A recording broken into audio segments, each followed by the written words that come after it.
నిండు నూరేళ్ల సావాసం. జీ తెలుగులో ఈ సీరియల్ మొదట ప్రైమ్ టైంలో చాలా మంచి రేటింగ్స్ తో కొనసాగింది. ఇక ప్రస్తుతం ఈ సీరియల్ టైమింగ్స్ ను చేంజ్ చేసి సాయంత్రం 6 గంటలకు టెలికాస్ట్ చేస్తున్నారు. అలానే ఈ సీరియల్లో అమర్, బాగి, అరుంధతి ఇలా ప్రతి క్యారెక్టర్ కు ఆడియన్స్ లో చాలా మంచి గుర్తింపు లభిస్తుంది.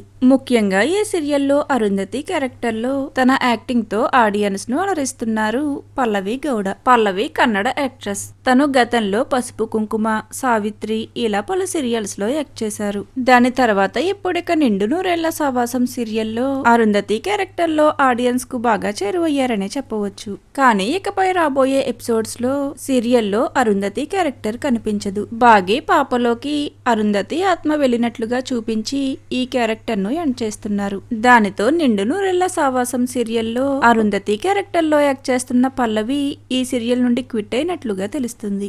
ఇక అలానే రాబోయే ఎపిసోడ్స్ లో సీరియల్ సరికొత్త స్టోరీ లైన్ తో కొనసాగనుంది. మరి నిండు నూరేళ్ల సావాసం సీరియల్లో అరుంధతి క్యారెక్టర్ లో పల్లవిని మీరు మిస్ అవుతారా లేదా అనేది కామెంట్ సెక్షన్ లో కామెంట్ చేయండి. Thank you for watching.